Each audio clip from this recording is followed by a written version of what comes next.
Assalamu alaikum, dear viewers and dear students. In today's video, we will discuss about the geostrategic importance of Pakistan.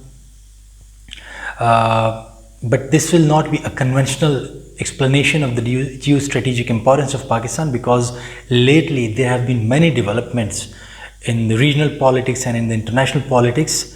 So I will try to cover those aspects as well, like not the traditional one like Pakistan is in the proximity of this and that nation and that is why it is important, but also about this evolving situation which is happening between, like the deal which has been signed between China and Iran and the C5+1, the Central Asian 5 and America. So that deal is also in the offing. So we will try to discuss the importance of Pakistan in the light of these developments as well, and the traditional ones as well, so that you come to know about the importance of Pakistan in this region and the politics of Pakistan, what has been happening and what should happen.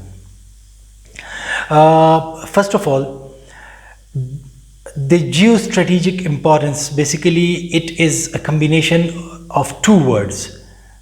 Geo is taken from the geographic and then strategic, so it is the combination of these two words, and that is why, like, the geopolitical is also part of it, but then the strategic aspect is also part of it. So the geography plus the strategic importance of Pakistan, how do these two importance of Pakistan, or these two important aspects of Pakistan, shape the politics of Pakistan, and how can Pakistan benefit from this strategic, from the situation of its strategic importance.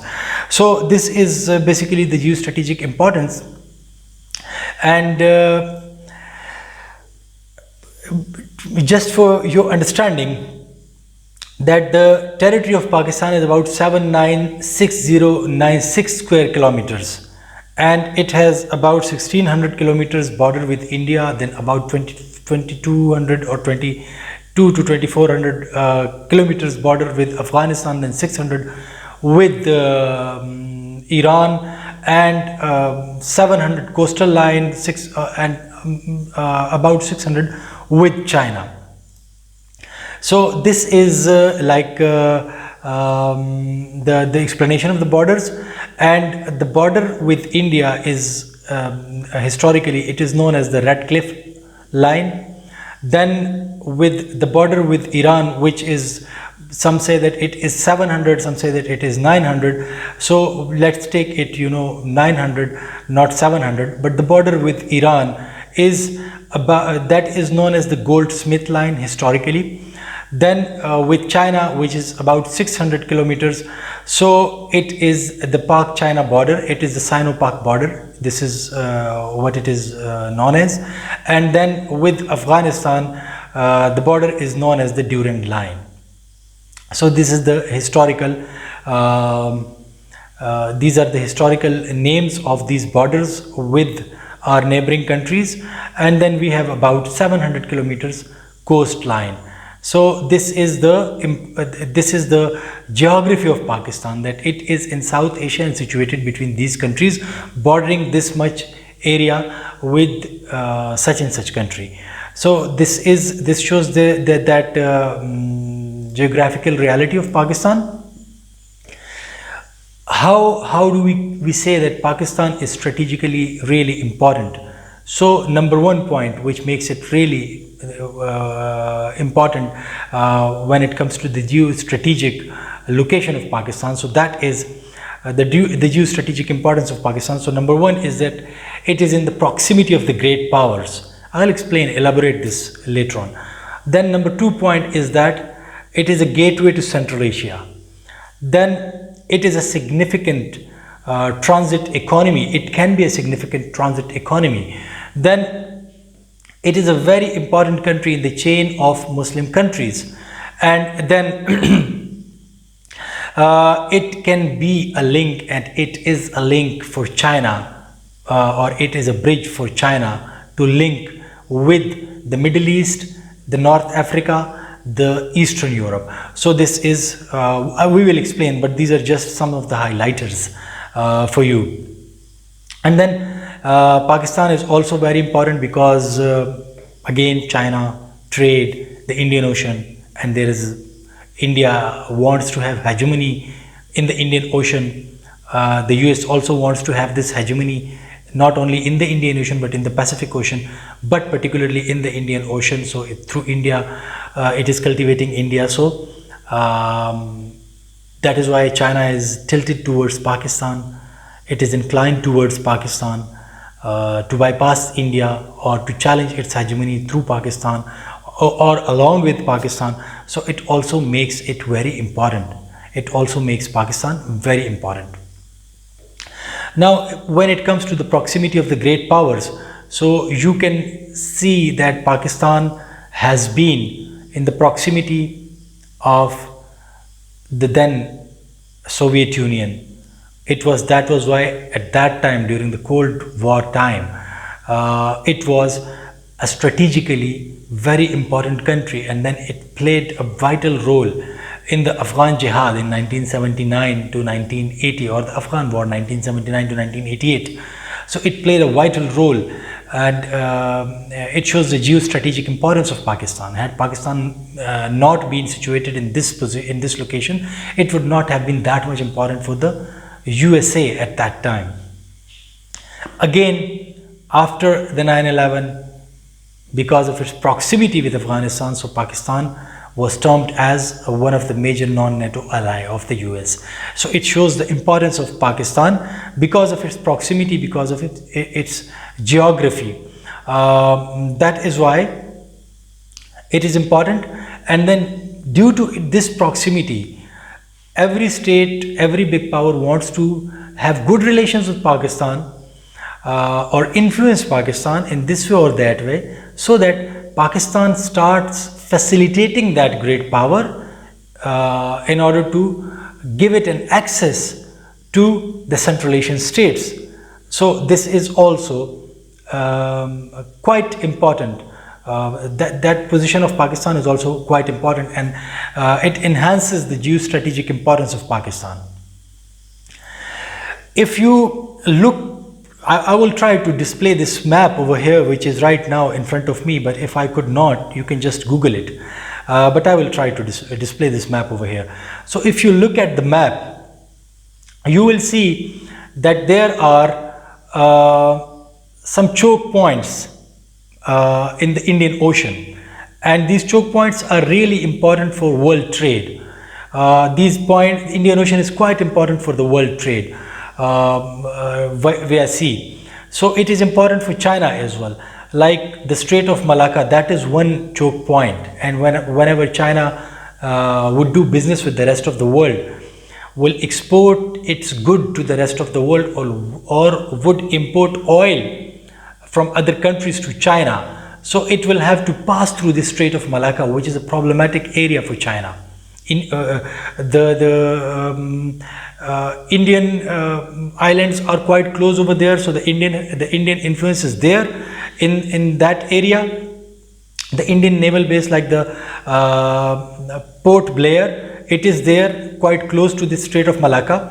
So it can be problematic for China. Then US is over there in the South China Sea. So whenever China would reach to the Strait of Malacca, it will have to pass through that South China Sea as well, that area as well.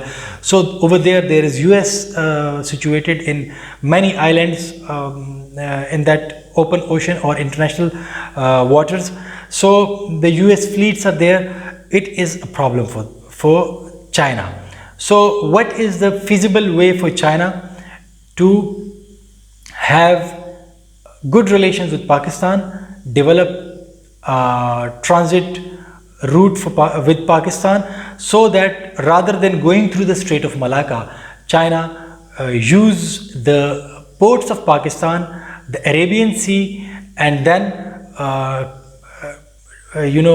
indulge in trade with the rest of the world.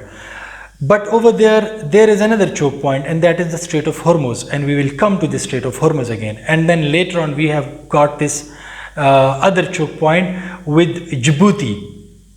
And we will come to that as well, and that is Bab al-Mandab. With Djibouti, that is Bab al-Mandab in the Red Sea. So what happens is that with China, or with this emerging rivalry between China and the US, particularly in the past few months, we have seen that first of all, China has already started developing different ports in this region. Like Gwadar is being developed. Another port which is known as the Hambantota in Sri Lanka, so that port is also developed, but that is not the focus of discussion for us right now. We will be mainly focusing on the situation or the geostrategic importance of Pakistan, so that would not be the focus for us. But in order to understand the importance of Pakistan, we need to understand some of the aspects of the international politics in the Indian Ocean region as well. Then many other straits like Hambantota and this Gwadar, and then in the South China area, South China Sea, so there are Chinese bases as well, so these have been developed. So all these things, and then in Bangladesh, so for refueling, China is developing different ports in Bangladeshi area and in Myanmar and Burma as well. So all these, and then this BRI, so it will have one of its alignment over there in these areas, like in the Myanmar region. So China is focusing on developing all these this region and integrating all this region under the BRI, but CPEC is a flagship project of China. Then let's come to this Bab al-Mandab, which is in Djibouti. So those who know there is no need to explain for them, but those who do not know that Djibouti is a small state which is between Somalia and Ethiopia, and and then on the one side it has got this opening in the Red Sea. So previously, about 5 to 10 years ago, there used to be the pirates activities in that region. The Somalian pirates, they would create problem for the ships who would be passing through this area, Bab al-Mandab, and then going through Suez Canal, and because Suez Canal links this Red Sea with the Mediterranean Sea.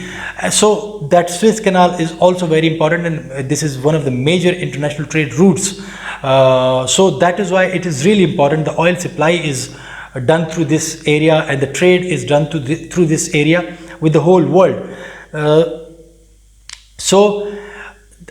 In order to counter those pirate activities, Djibouti came up with a very good idea, and that idea was that it started offering its land to the militaries of different countries who would have stakes involved in the trade where this route. So China, like the troops of Australia are there, the troops of France are there, and then the German troops are there. Almost all the countries are having troops over there in Djibouti, and Djibouti has provided them this area to secure their shipments, to secure their trade routes from the pirates and other activities. China is developing, or it has already almost developed, a base which can house around 10,000 Chinese troops over there. So that is the biggest military base or naval base of in Djibouti of any country. So US is there, Britain is there, France is there, Australia is there, India is there, some Arab countries are there. They have developed their bases, military bases or naval bases, you might call it. But the Chinese base over there is the biggest among them, or the largest among them. So this is the importance of China. Then recently, about 2 weeks ago, or 7 or 8 days ago, a news made its way to the front pages of the newspapers and the headlines in the international media that China has struck a deal with Iran. Under that deal, China would provide $400 billion to Iran over the span of 25 years, and that would not be that would not be loan, that would be $400 billion just given to Iran, against which Iran would provide unhindered continuous oil supply to China on very quite discounted price. So where would that oil, from where that oil would reach China? Definitely through Pakistan. And then India has been expelled from the Chabahar deal by Iran. And then India was investing, it intended to invest in the rail network, which would give it connectivity to the Central Asian countries by passing Pakistan. So Iran has also expelled India from that agreement or that deal. So what does it show? That Chinese presence in this region, in the Strait of Hormuz, on the one side it will be in Gwadar, on the other side it will be in Chabahar with Iran. So Chinese will be present over there. This shows the importance of Pakistan, and I will link it up later on how it is important for Pakistan. And like this is China, so why Pakistan would benefit from it? How can Pakistan take some benefit from it? So we will link it up. But this is how the international political landscape is shaping right now. Definitely we have got some other powers, and those powers are quite concerned, and they are making their own ways, they are devising their own plans. So in that Pakistan can play a major role. And then the gateway for Central Asia. So how it is the gateway for Central Asia? Central Asian republics or Central Asian countries known as CARs, Central Asian republics. So these Central Asian republics, they are landlocked, and they will have to have trade with the rest of the world, and sea is where major trades can be done. Otherwise airborne trade, that is the scope of airborne trade is quite limited. So it needs a lot of resources and energy, and even then the volume cannot be matched with the trade, with the volume of trade done via sea. Even in without a modern port, the volume of trade via sea can be more than the volume of trade by air. Having high tech or modern huge airports, even then the volume via sea would be more than that. So that is why these Central Asian republics, they are dependent on Pakistan, because it can provide them an access to the Arabian Sea and then to the rest of the world. And likewise the rest of the world can have an access to these Central Asian countries via Pakistan. And then because the route with via Iran, that is quite a lengthy one, because it will have to cross the Strait of Hormuz and then reach to Bandar Abbas or Chabahar and then go through Afghanistan. So it is about 2,000 kilometers long route. So that is why, or maybe 1,500-1,600 kilometers long route. And then that Strait of Hormuz, if the map is there on my side, if you can see that, so you will see that the Strait of Hormuz is a narrow strait, and then you just add trade with it and the oil supply from that strait, and then you will come to know that it will become a problem for the rest of the countries to have all trade via Iran with the rest of the Central Asian countries. So that is a problem for, and that route is quite lengthy one as well. Particularly if you are trading with Uzbekistan and Tajikistan, so then that becomes really lengthy one. With Turkmenistan, that is fine, but Central Asia is not only Turkmenistan, it is all these other countries as well. And then with this Central Asia, we have got this Tapi pipeline, which I will come to later on, but under C5+1, this is one of the plans or one of the projects which analysts think that the United States of America will try to activate or complete as soon as possible whenever that deal is finalized or struck between the Central Asian Five and the US. So this is Tajikistan, Afghanistan, Pakistan and India pipeline, and that will be an energy, that was a proposed pipeline for energy transfer from Central Asia to India to support the economy of India, because Indian economy needs a lot of energy, because it was up till recently a growing economy, not right now, but it was up till recently a growing economy. So that was why this TAPI and the like of it will be introduced under C5+1 to provide gas of Central Asia to South Asia. By South Asia, the US definitely means India.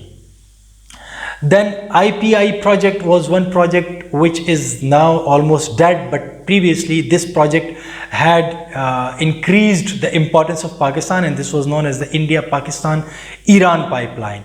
Later on, due to US sanctions over Iran, this pipeline could not be materialized or could not be built. Otherwise, it was, even India was quite ambitious for this, because India could be provided with energy from Iran, and then Indian economy or Indian industry could utilize that energy, but then it could not be materialized. And this is also one of the reasons that Iran is not happy with India, because that under the US pressure, India did not materialize this project, and it did not play its part in materializing this project, which could be also for the benefit of Iran as well.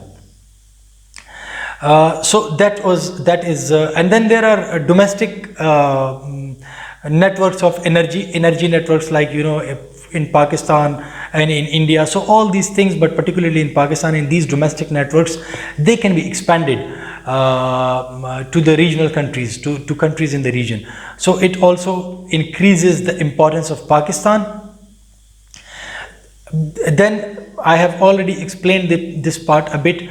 Afghanistan is also dependent, because Pakistan can be a transit economy. So if Pakistan can be a transit economy, even Afghanistan is also dependent on Pakistan. And Chinese economy needs a lot of energy, because the economy of China, even after this, like in the post-COVID, it is again now a rising economy, a growing economy. So Chinese economy needs energy. Its industries need energy. And why do they need energy? And because they would be fulfilling most of their energy demands from coal in China, like coal mines, but that is not environment friendly. Energy from coal is not environment friendly, but then energy from oil, when you compare it with coal, is comparatively environment friendly. So that is one reason. And then if you evaluate the western regions of China, so these western regions of China, if they have access, if they want to, because China wants to uplift this region, which is aligned with Pakistan and India and this Mongolian area. So China wants to uplift those areas as well, because the development of China is mainly in those areas which are close to the Pacific region, to the Pacific Ocean. And these regions, these areas, when they want, even if there are industries, so how would these industries export? It will have to cover a lot of territory in China and then reach to the Chinese ports, and then, you know, so that is almost 4,500 kilometers in China. While on the other hand, if the Gwadar is developed, and which is rapidly developing now, even like yesterday, General Asim Bajwa, he just apprised the Senate committee about over different issues regarding Gwadar, and that was a mind-boggling information which he disclosed. You can read it in the newspaper, and it is really mind-boggling that it is rapidly, CPEC is rapidly developing. Many projects are being brought in CPEC, and work is in progress on CPEC, and maybe it is like, you know, completed quite soon, a lot of projects, and it becomes functional. So but then with Gwadar, it will be only 2,600 kilometers for those areas of China. So that is why it suits them to trade via Gwadar. So it will not only help China to have an alternative route, like, you know, this Strait of Malacca is problematic for them, so have another access point in this region, but also for the western provinces of China to have trade on easy terms with less cost with the rest of the world. So this western provinces of China can also be developed. That is again very important. So that is why it is a transit route for it is a transit economy. Then let's come to the C5 plus 1.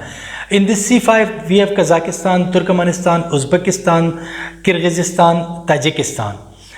So the US is planning to sign a new deal with them, and this new deal might include building rail and road networks in these C5 countries.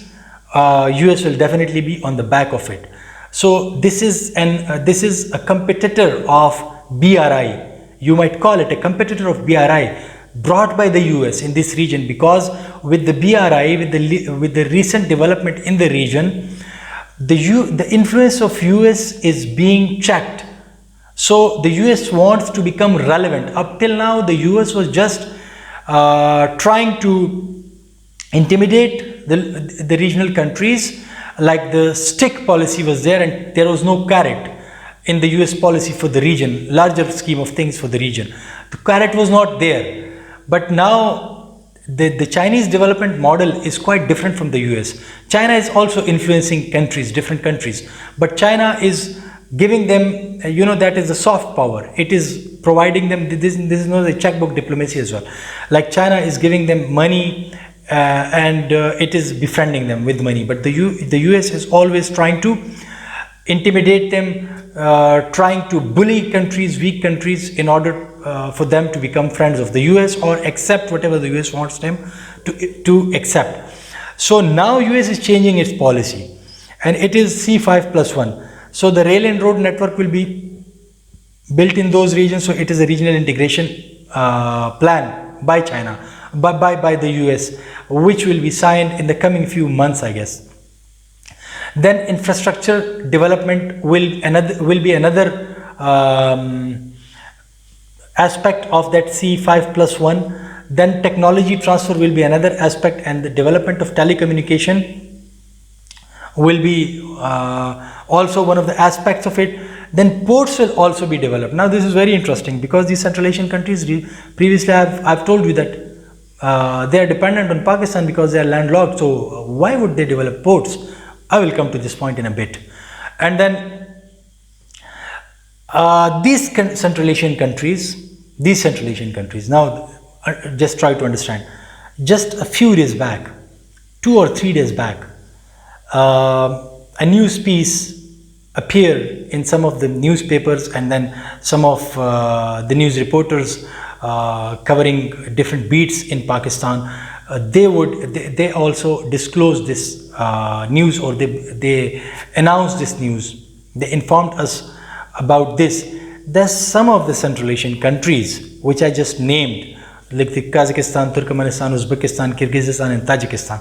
Some of them they did not name, but some of them they said that they showed their interest to develop the coasts of Pakistan, the coastline of Pakistan, to invest in the development of the coastline of Pakistan, and bring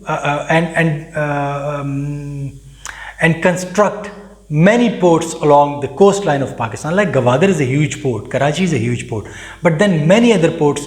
These Central Asian countries, they want to invest in the development and the construction of new ports in the on the coastline of Pakistan, and along with that, definitely new cities will be developed. When port is there, so city is developed. So new cities will be developed, and hospitality industry will also be flourished as a result of it. Now, what is happening over here? This is, I think that this is what the US will do, and these Central Asian countries, because the US is providing them all kind of support. So these Central Asian countries, in order to have trade, easy access to the Indian Ocean and the Arabian Sea, and then have trade with the rest of the world, they will develop their own ports in Pakistan, like China is developing a port in Pakistan. So they will also develop their own ports with Pakistan, and then another network of rail and road will also be connecting these Central Asian countries, and a network from this CPEC or BRI will also connect these Central Asian countries. So you can just now imagine the strategic importance of Pakistan, that this will be the strategic importance of Pakistan, and maybe from 15 to 20 years down the road, Pakistan will be one of the most important countries of this region, because all the countries, all the big countries, all the economically developed countries will have invested in Pakistan, and they will be dependent on the seas of Pakistan, on the coast of Pakistan, because this will be their gateway for the rest of the world, and this will be an entry point for the rest of the world to reach to those areas for the trade. I'm talking about the trade. So this shows the importance of Pakistan, and this is the strategic importance of Pakistan. But a very problematic thing is that, like, China is developing, there is no doubt about it. China is growing, it's a growing economy. It will have access this or that way to the Indian Ocean region. But then the ball is in the court of Pakistan. Along with this C5+1, US will also exert pressure on Pakistan, because there is a larger scheme of thing, and that is the new Cold War between China and the US. So the C5+1 and the BRI, these are two development projects, and now it will be Pakistan is benefiting from the BRI in shape of CPEC and its projects. But the US will also ask Pakistan to join hands with the US and leave China, because the US is not interested in the development of this region. It is only interested in curtailing China. So China is bringing all these countries one by one into its fold. So the US is, out of compulsion now starting these development projects. So then the US will ask Pakistan to stop its cooperation with. This is like, my understanding, that then Pakistan will come under pressure after this. So then that will be the test of the leadership of Pakistan, the military and the civil, these both leaderships of Pakistan. It will be the test of the leadership of Pakistan to balance its relations with China and with the US, because we cannot say no to the US. We not only can, but we should take benefit from whatever the US is giving us, or whatever offer it is making to Pakistan. So we should take benefit from that as well. And then we are already taking benefits from China, and we should continue taking benefits from China as well. So that will be a test of the leadership of Pakistan, the political and the military leadership of Pakistan, the civilian and military leadership of Pakistan.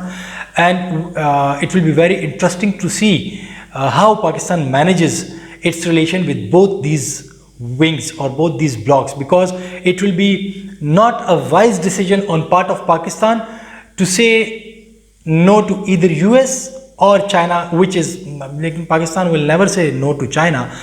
China is an all-weathered friend of Pakistan, but it will be unwise on part of Pakistan if US is offering some share in the C5+1, because definitely it will have to transfer gas from. That is also one of the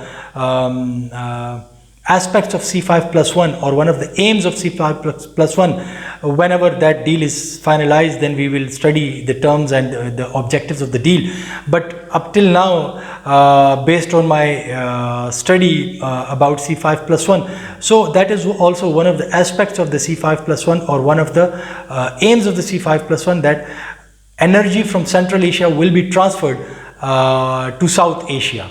So if that energy from Central Asia is about to be transferred from Central Asia to South Asia, so like definitely India, so it will have to, US will have to bring situation under control in Afghanistan. Not only have to bring situation under control in Afghanistan, but it will also have to ask Pakistan that Pakistan should also be, also facilitate the US in this scheme of things, and then Pakistan should have its own terms. So Pakistan, I'm sure Pakistani diplomats and Pakistani think tanks and big minds would have started thinking about it, what kind of conditions would Pakistan put in front of the US if Pakistan has to say yes for it. So it will be very interesting to see in the future. But all these developments, it shows the strategic or the geostrategic importance of Pakistan.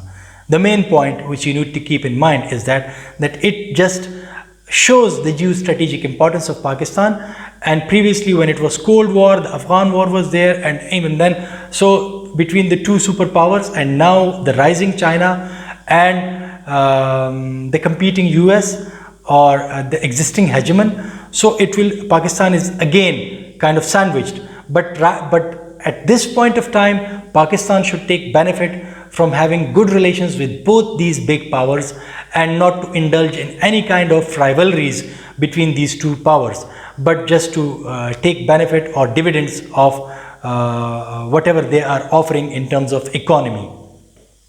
Definitely we have got military or strategic relations with both these countries. China is also providing us defense assistance, and the US is also providing us some defense assistance. So we have got, but now in terms of economy as well.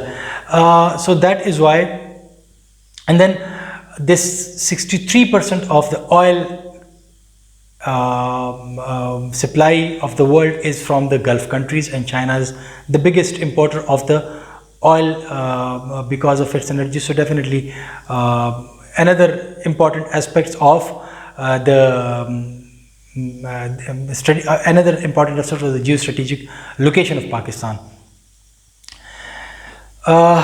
So I think that this is very important, but one thing which again I would say that the main aspect, the main point of the US and the Indian policy is not to give benefit to Pakistan but to counter China. And in case of India,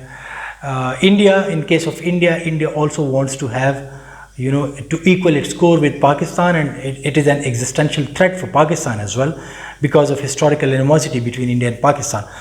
So Pakistan will have to tread quite carefully on this path, and whatever it decides, but it will have to play its cards really wisely to get benefit from it, and it should avoid committing such kind of follies in the foreign policy arena which it used to commit during the Cold War previously, which it had committed, and though it had context for that as well, but still right now Pakistan should focus on getting benefits from both these blocs or both these powers. So only then Pakistan will be more relevant in the eyes of both these states, and they will be competing over Pakistan. If the US is providing this much support to Pakistan, China will be providing more support. If China is providing more, so US will be providing more support. So they will be competing in the provision of support, economic support to Pakistan, infrastructure development in Pakistan, technology transfer in Pakistan. So it will be a win-win situation for Pakistan. But I will just conclude my lecture or this talk with one very interesting quote of Stephen Cohen, and he describes the geostrategic importance of Pakistan in the following words. And he says very beautifully, he says that while history has been unkind to Pakistan, its geography has been its greatest benefit. It has resources rich area in the northwest, people rich in the northeast. So if you think about it, resources rich area in the northwest, and then Central Asia and all these areas, and people rich in the northeast, like you can have this China, you can have India. So it can play the part of a bridge. And this is what Pakistan should focus on, that it should play the role of a bridge. It is on the junction of South Asia and Central Asia. So bridging the two regions, and then bridging China with the rest, playing the role of a bridge between China and the rest of the world. So yeah, all these things are there, and playing a part, a very important part it has been playing in the war against terrorism for the US. So it was relevant in Afghanistan, even in the current Afghan peace deal. US-Afghan Taliban talk, I have been discussing this issue over and over, but this is also important and pertinent to this topic as well. So the current Afghan peace deal, the US-Afghan peace deal, has only been signed because of the involvement of Pakistan. Pakistan facilitated that deal. So Pakistan is not only dependent economically on them, but they are dependent on Pakistan in other terms to secure the region for whatever economic designs they are having for the region. They cannot be materialized without bringing peace into the region, and Pakistan is playing a vital role in this as well, in this regard.